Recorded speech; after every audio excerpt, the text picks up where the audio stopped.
Allah memberikan kepada kita lima jalan berharga iman manusia serta dengan ketika manusia alhamdulillah kita semua istiqomah setelah kita menjalankan kewajiban kita suatu jamaah kita dapatkan itikaf kita ini karena insya Allah dengan ilmu ini yang nanti itu bersama dengan surga yang kubur atau nikmat kubur itu sekarang ada cari insya Allah berasa ilmu di sini sholat kesalam semoga tidak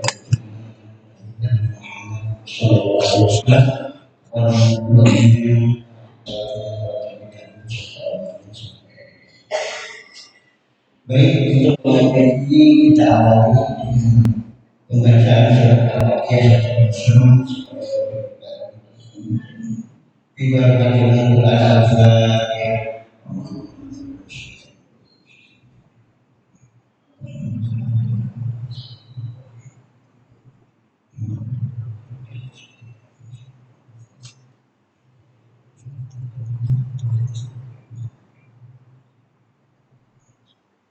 Terima kasih.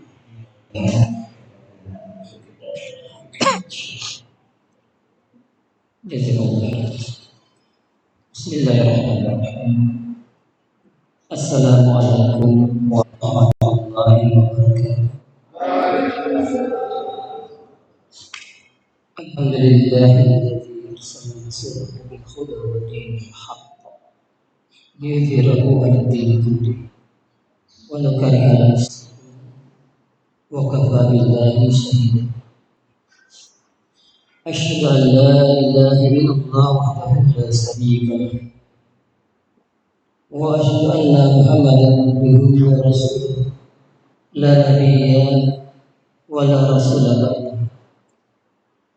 Allahumma shalli ala Muhammadin wa ala alihi wa ashabihi wa man tabi'ahum bi ihsanin ila yaumil qiyamah. Jamaah Masjid Jami Al-Barakah rahimahullah, tidak henti-hentinya kita memanjatkan puji syukur kita kehadirat Allah Rabbul Alamin, Zat yang maha sempurna, maha bijaksana, dan maha tahu. Sepatutnya kita bersyukur kepada Allah Subhanahu wa taala karena begitu banyak nikmatan yang Allah berikan, yang apabila kita hendak menghitungnya, Allah mengatakan di dalam Al-Quran, la tuhsuha, pasti kita tidak akan mampu. Kita yang duduk sekarang di sini pasti tidak mampu menghitung dari mulai bangun tidur tadi sudah berapa banyak kita berkedip. Bayangkan kalau mata kita tidak bisa berkedip, perihnya luar biasa.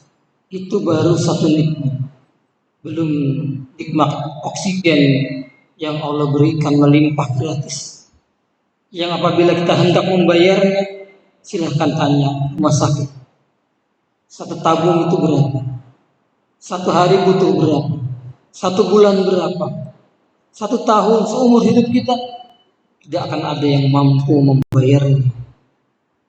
Air yang Allah berikan, udara dan kesehatan dan nikmat yang terbesar yang Allah berikan pada hari ini, Allah masih tancapkan dalam-dalam di dalam jantung kita, sanubari kita, bahwa kita masih mengimani Allah Rabb kita dan Nabi Muhammad suri tauladan kita, ikutan kita. Tak lupa salawat serta salam semoga selalu Allah atur limpah curahkan kepada kekasih kita, junjungan alam Nabi besar Muhammad sallallahu alaihi wasallam, pada seluruh keluarganya, sahabatnya dan pengikutnya hingga akhir zaman. Tak lupa kami mengucapkan salam takzim kepada keluarga, bagi dan jajarannya dan juga jamaah yang istiqomah mengikuti pengajian baik malam Selasa, hari Sabtu dan hari Ahad seperti sekarang ini. Mudah-mudahan istiqomah. Kalau kita merenung ke belakang, ada beberapa hal yang kita telah lalui pada bulan Mei. Misalnya kita telah membahas tentang hati yang bersih, hati yang mudah menerima hidayah, hati yang mudah menerima masukan, hati yang mudah tersentuh oleh ayat-ayat Allah, bukan hati yang tertutup oleh kotoran-kotoran dosa sehingga sulit sekali hidayah itu masuk dalam diri kita. Mudah-mudahan kita termasuk qalbunnya qalbun salim, qalbun yang bersih, yang menerima semua apa yang Allah sampaikan, dan lewat junjungan kita mau menerima semuanya, tidak memilih-milih. Berikutnya pada bulan Juli adalah kita memahami tentang pentingnya kita memahami definisi. Kalau ngobrol kalau itu udah tahu definisinya, dia sepakati dulu, kita akan ketemu apa pentingnya patokan, pentingnya kita mempunyai pegangan sehingga tidak terlalu terombang-ambing. Dan setelah itu di bulan Juli kita melanjut tentang proses keimanan kita kepada Allah. Ini tauhid penting sekali. Karena apa? Karena orang itu akan berbuat sesuai dengan apa yang dia pahami. Kenapa kita mau duduk di sini? Karena kita paham pentingnya ini. Kalau tidak penting, buat apa? Isi banyak lagi. Kenapa kita mau berpakaian menutup aurat?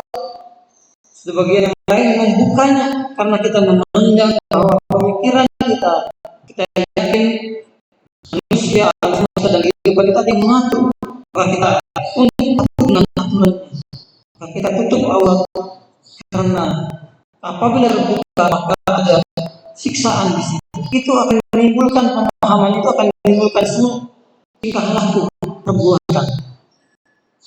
Dan di ujung pertemuan yang lalu itu Allah telah mengingatkan kita. Satu mengenal Allah itu Allah tegur kita dalam Quran surat Al-Baqarah ayat 28. Ini dipertanyakan. Allah mengingatkan kita, kaifa takfuruna billah? Kenapa kamu kufur kepada Allah? Wa kuntum amwatan, padahal tadinya kamu mati. Wa ahyakum, summa yumitukum, summa yuhyikum, summa ilaihi turja'un. Kenapa kamu kafir? Tidak mau taat dengan aturan Allah, tinggal di bumi Allah, makan rezeki Allah, tidak mau tunduk patuh taat dengan aturan Allah. Kenapa?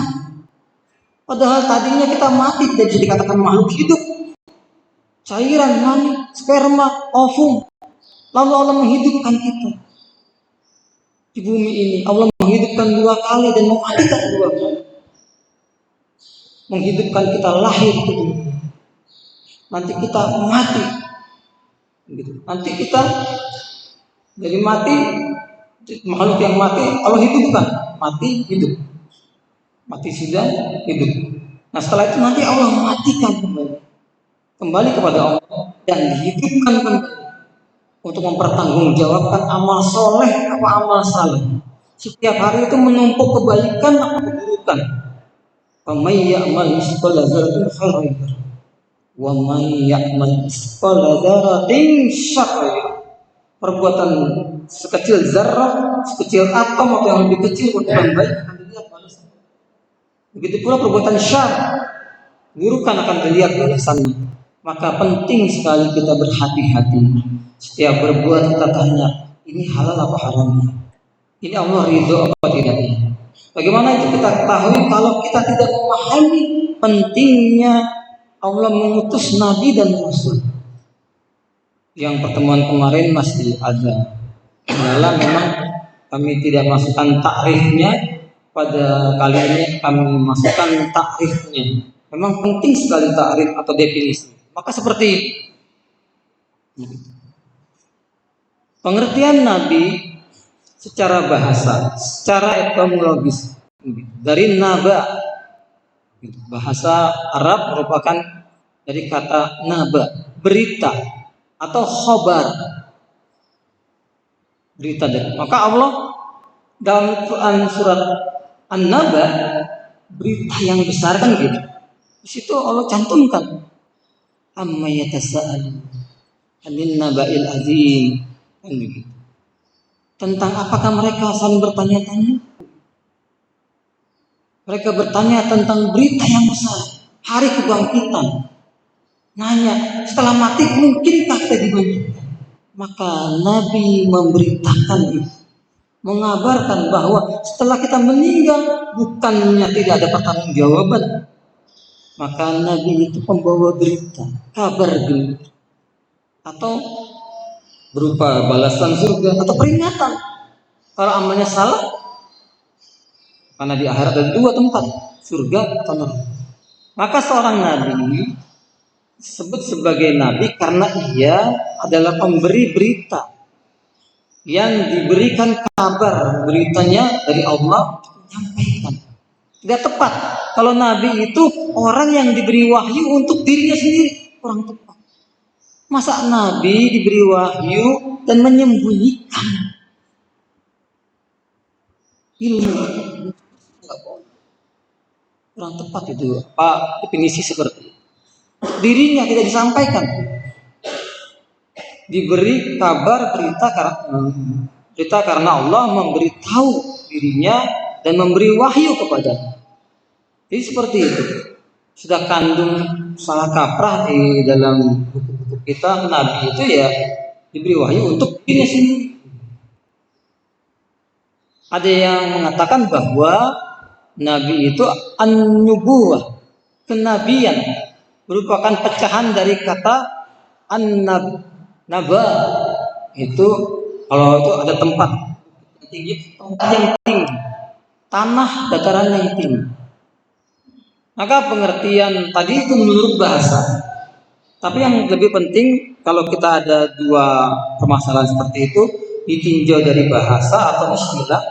Yang paling kita harus pegang pentingnya adalah makna istilah syarak. Contoh, sholat itu bermakna bahasa itu doa. Namanya bahasa doa. Karena isinya banyak doa. Tapi tidak dikatakan orang itu sholat. Kamu sudah sholat belum? Sudah. Kok? Ya tadi sudah berdoa, bukan begitu. Maka bimakna syarak istilah adalah suatu gerakan yang diawali dengan takbiratul ihram dengan ketentuan-ketentuan yang sudah ditentukan, ada rukunnya, tidak ada diam sebentar,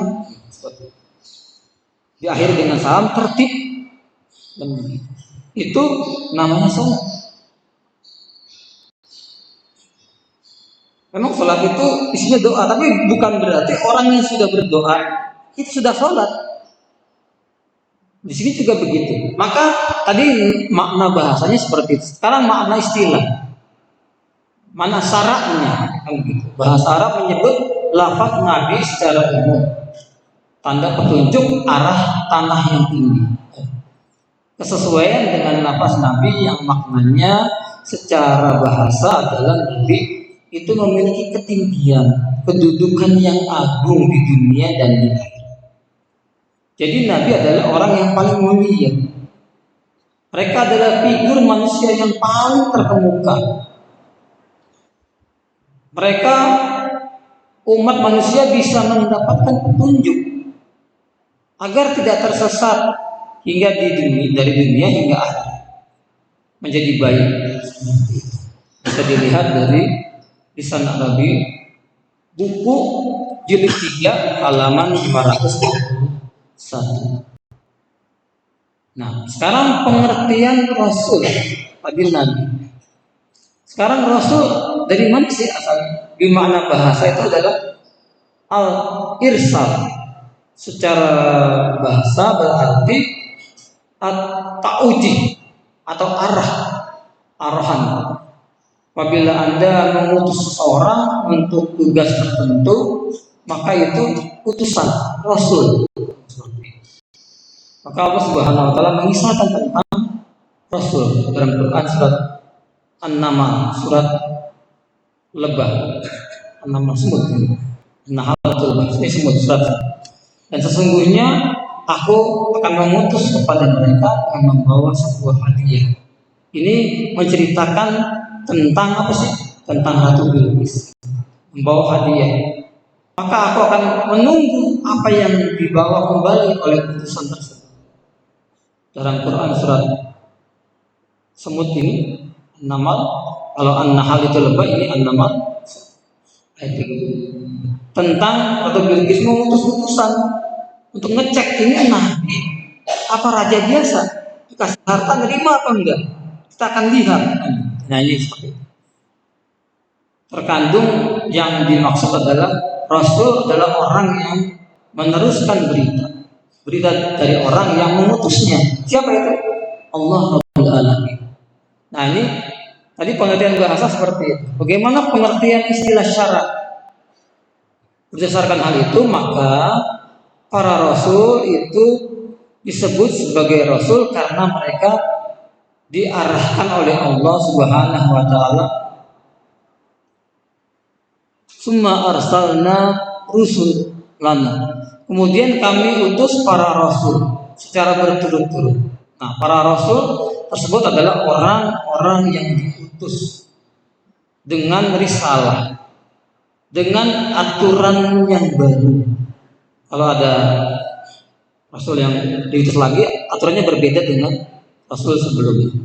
Rasul risalah tertentu. Mereka diberi beban tanggung jawab untuk membawa risalah. Risalah itu adalah syariat, syariat yang baru, menyampaikan dan mengikuti seperti itu. Maka Nabi adalah orang yang Allah beri wahyu dan diperintahkan untuk menyampaikan syariat yang telah ada sebelumnya. Suruh nyampaikan, bukan untuk dirinya sendiri. Pada kaumnya yang mendapatkan kewajiban mengikuti syariat. Sedangkan Rasul adalah seseorang yang Allah beri wahyu dan diperintahkan menyampaikan risalah, aturan yang baru, karena setelah dirusak oleh umat-umatnya sehingga ada penyimpangan, maka diutus Rasul yang baru. Tugasnya pada kaum yang menyelisihi perintah Allah, maka diutus. Seperti kemarin, jumlah nabi dan rasul ternyata banyak.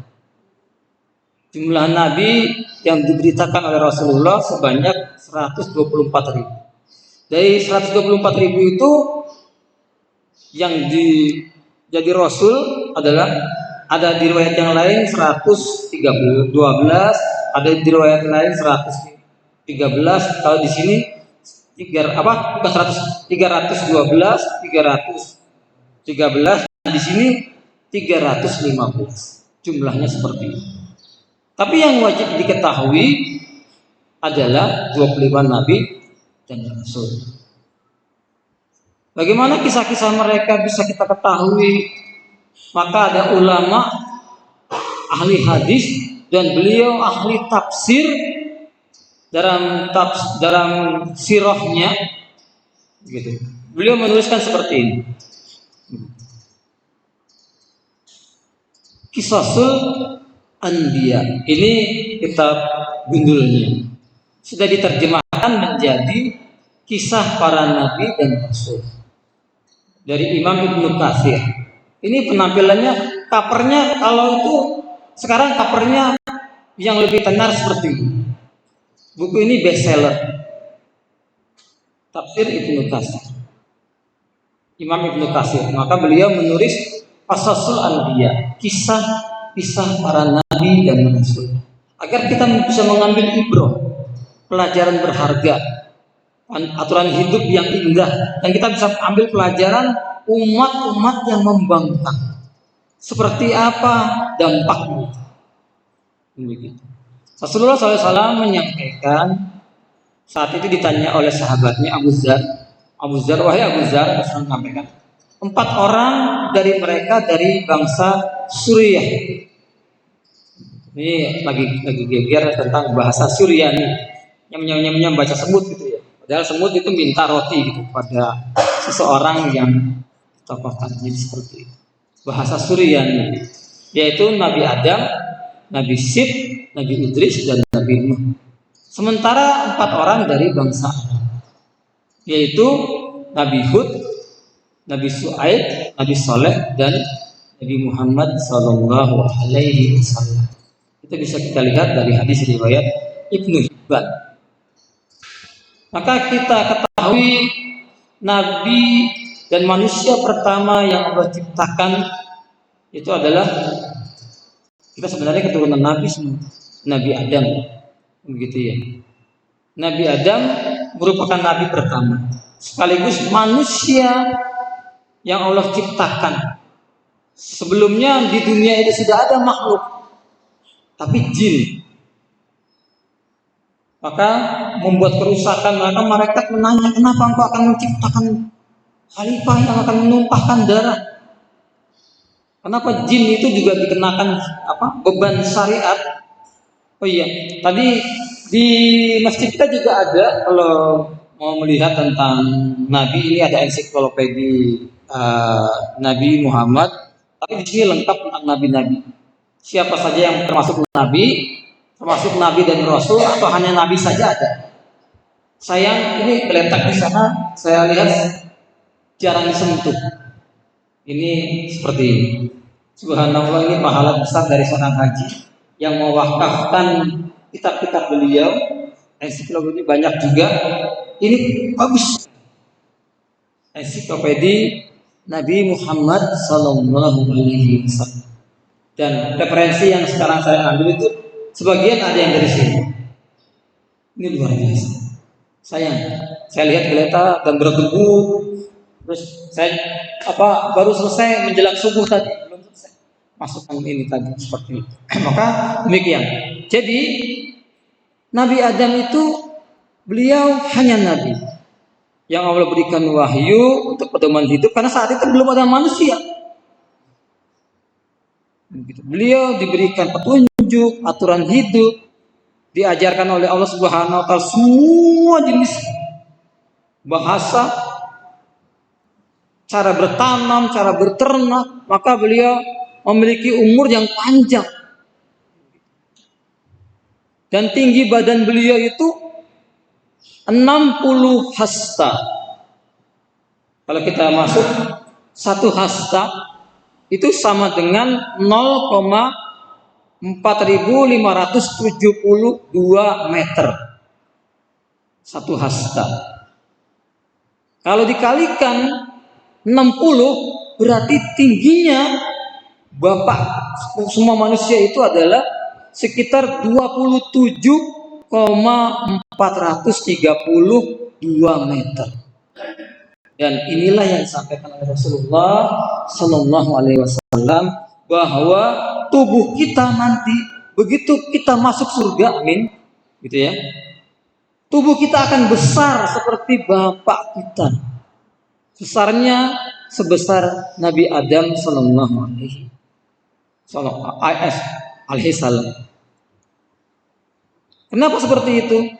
Supaya merasakan kenikmatan lebih besar. Bagaimana penghuni neraka? Jangan dikira.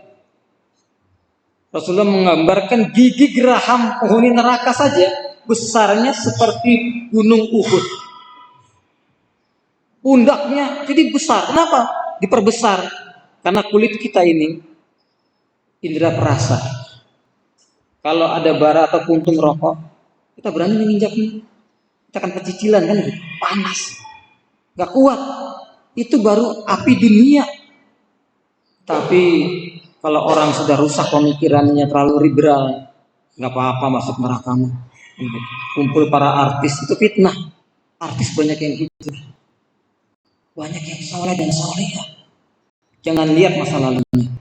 Jadi yang diberitakan oleh Rasulullah, api yang sepanas-panasnya api dunia itu baru 1 bagian dari api neraka.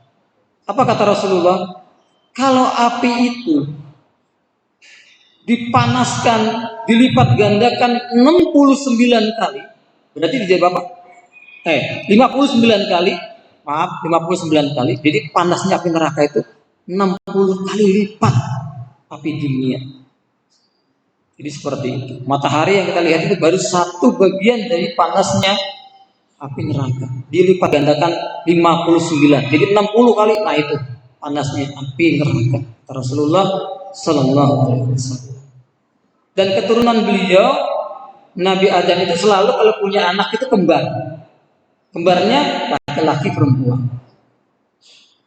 Qabil dengan Iklimah, Habil dengan Labuda. Pernikahannya silang, nggak boleh satu rahim. A sama B nggak boleh, C sama D nggak boleh. Yang ada adalah A nikahin D, C nikahin B. Seperti itu. Dan anak Nabi Adam dikaruniai 40 pasang kembar. Ini syariat yang Allah turunkan kepada Nabi Adam. Karena tidak ada manusia lagi. Boleh nikah sama saudara kandung yang beda lahir. Karena seperti itu. Kalau sekarang nggak boleh. Maka ada kaidah usul fikih yang mengatakan sar'an lana wala sar'an qablana. Syariat kita ini adalah syariat yang dibawa oleh Rasulullah Sallallahu Alaihi Wasallam. Wala sar'an qablana. Dan syariat nabi-nabi sebelumnya nggak berlaku bagi kita. Seperti itu. Nabi Adam itu nabi. Dan Nabi Idris ini adalah keturunan Nabi Adam. Nabi Idris ini hanya nabi, bukan rasul. Itu bisa kita lihat di dalam Quran surat Maryam, surat ke-19 ayat ke-56 sampai 57. Dan Nabi Idris ini nabi yang cerdas. Nabi Idris ini nabi yang pertama kali menjahit baju. Sebelumnya manusia itu pakai kulit, gitu.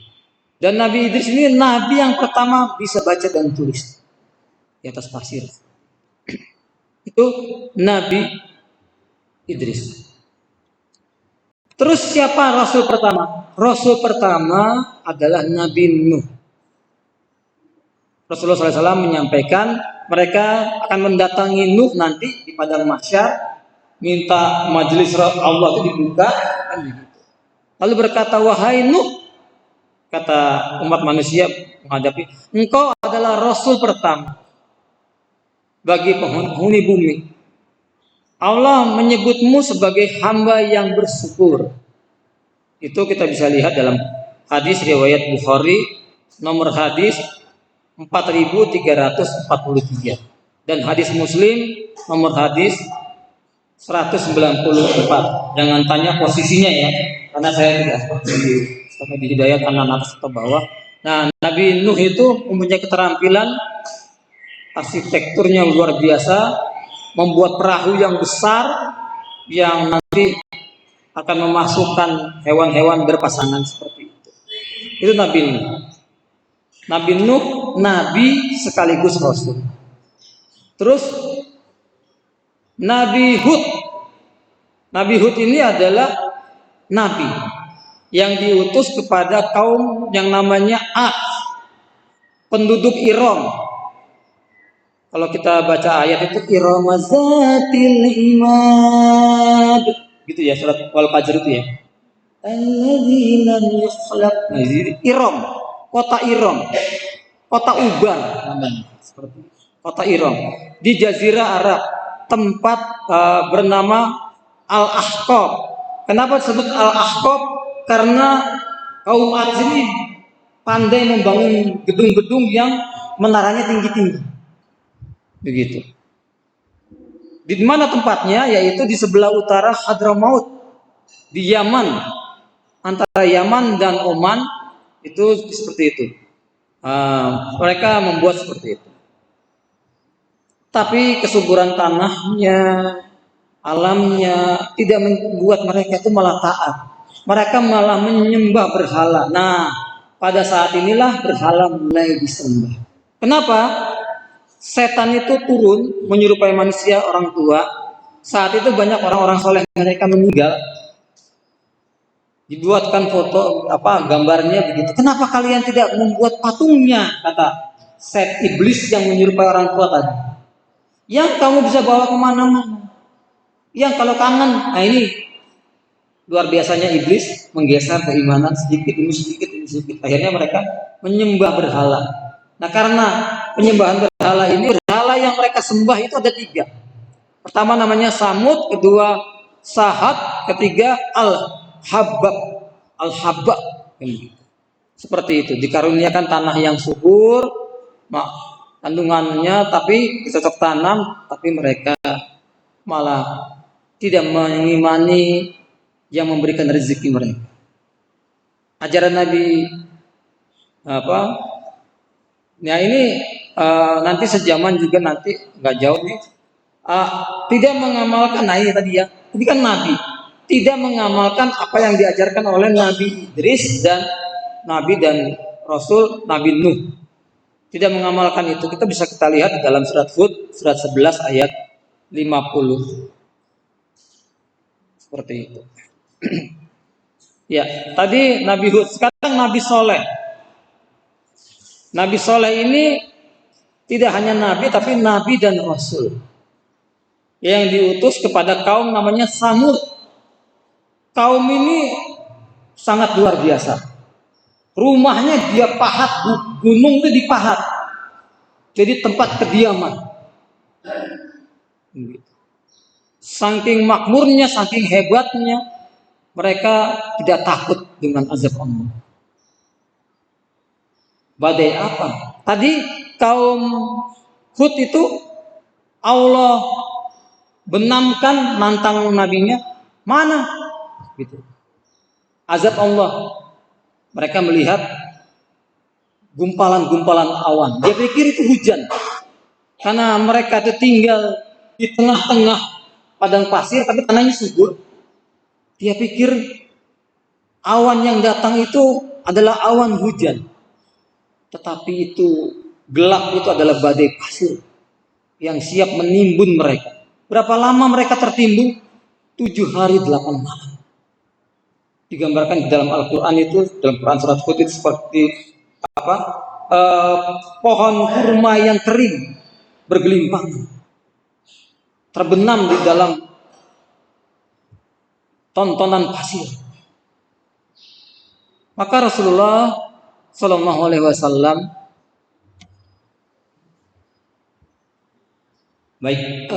begitu akan hujan itu mendung, Rasulullah merah takutan. Kata Aisyah, kenapa?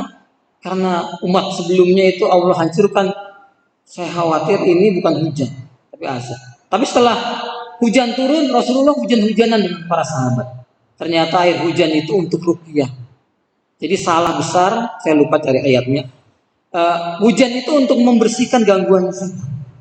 Ruqyah itu terjadi pada perang Badar. Allah turunkan hujan. Nabi Soleh itu kaum Samud yang memahat. Seperti apa bangunannya? Seperti ini. 400 km arah utara Madinah. Saat Rasulullah SAW akan perang Tabuk, itu Rasulullah melewati ini dengan cepat, menunduk. Cuman saat itu sahabat sudah terlanjur mengambil air, ambil tepung dibikin kayak adonan begitu, karena orang Arab itu makannya itu seperti kue dadar itu, dicocol dengan madu. Maka kalau hadis yang mengatakan makannya sunnahnya dengan 3 jari, yang mereka makan itu kurma dan tadi. Ini daerah terkutuk. Rasulullah bilang, umpahkan, kasih umpah. Tidak boleh. Maka ini daerah terlarang. Tapi sekarang anaknya Raja Arab Saudi sekarang ini dibuat destinasi, dibuat penginapan, dan padahal daerah tertutup, tidak dibolehkan. Seperti ini bangunan Nabi Ibrahim. Beliau adalah Nabi dan Rasul. Tidak, kita tahu tidak mempan dibakar tetap hidup dengan izin Allah Subhanahu Wa Taala. Nabi Ibrahim juga untuk menguatkan imannya bertanya, bagaimana engkau ya Allah menghidupkan yang telah mati? Allah mengatakan, apakah engkau masih ragu? Tidak ya Allah, saya seperti ini supaya mantap. Segitu aja kaliber Nabi ya. Maka Allah perintahkan dalam Quran Suratul Baqarah ayat 260 mengambil 4 ekor binatang, 4 ekor hewan. Pertama adalah merpati, ayam jago, merak, dan gagak. 4 kepalanya dipotong, badannya dicincang-cincang, kepalanya dipegang oleh Nabi Ibrahim, ditaruh di bukit, coba dicampur, begitu dipanggil merak begitu. Kita pernah lihat dulu zamannya Joko Sembung itu rawa rontek gitu ya, nah kayak gitu tuh, nyambung tuh, begitu dipanggil merak, datang, dikasih kepala ayam nggak mau, dikasih kepala tadi apa, merpati tidak mau, kepala gagak nggak mau, tapi begitu dikasih tadi panggil merak gitu atau ayam sesuai dengan kepalanya, nyambung. Itu bisa kita lihat di penjelasan tafsir Ibnu Katsir tentang surat Al-Baqarah ayat 260. Nabi Lut ini keponakannya Nabi Ibrahim. Nabi Lut ini diutus kepada satu daerah namanya Sodom, Bukit Sodom. Daerah namanya Sodom dan kaum Gomora di Syam, bukit. Karena mereka sering homoseksual, laki-laki sama laki-laki, perempuan sama perempuan, maka bumi yang tadinya tinggi dibalik oleh Allah. Maka kalau ada laki-laki sama laki-laki itu namanya Sodom. Di laut mati. Ya, sedikit ya Pak, kita lanjut. Di antara daerah seperti itu. Ketinggiannya berapa tinggi? Kalau kita di Bogor ini di atas permukaan laut antara 100 sampai 300 berapa? Kalau mereka di bawah permukaan laut 417 di bawah permukaan laut. Sehingga wajar mengapung karena kadar garamnya tinggi. Nabi Ismail adalah nabi, Nabi Ishak itu nabi, Nabi Yusuf itu nabi dan rasul. Nabi Yakub itu nabi dan rasul. Yakub. Nabi Yusuf itu nabi, anaknya Yakub. Ini keturunan Ibrahim, Ismail, Ishak. Nah, Ishak ini punya anak namanya Yakub. Yakub itu namanya Israel. Katakan. Jadi Yakub, Yusuf, Ayub, Yunus. Nah, itu keturunan Bani Israel. Keturunan Israel. Yusuf itu Nabi Yusuf adalah nabi, Nabi Ayub nabi dan rasul.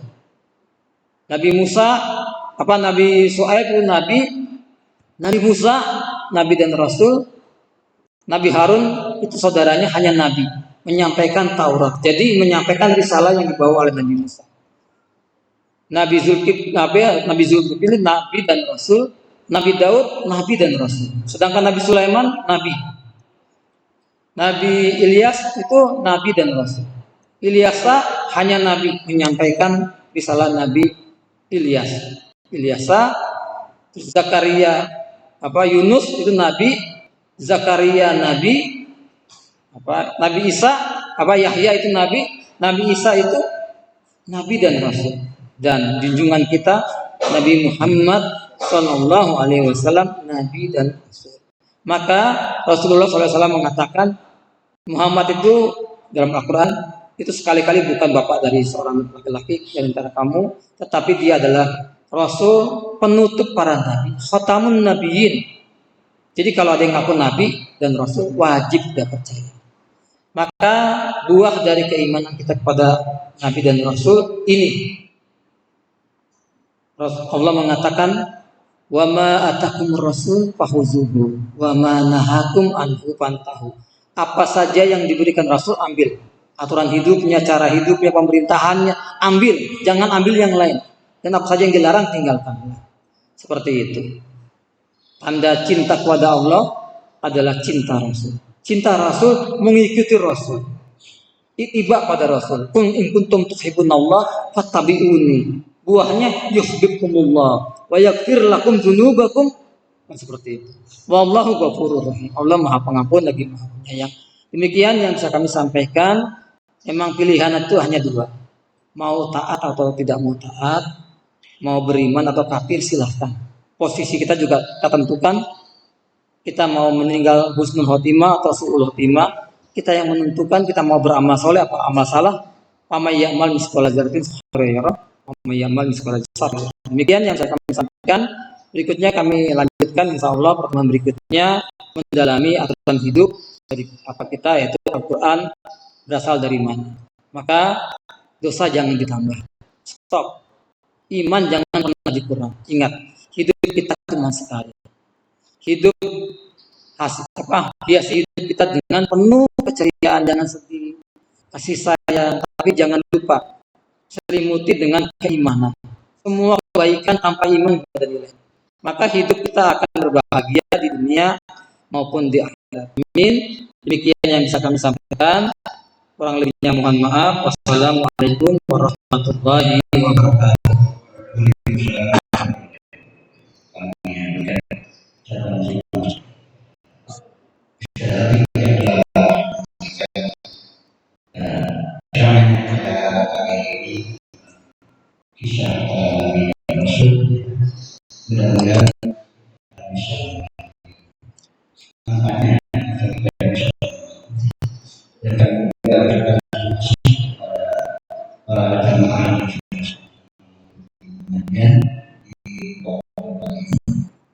Mudah-mudahan para jemaah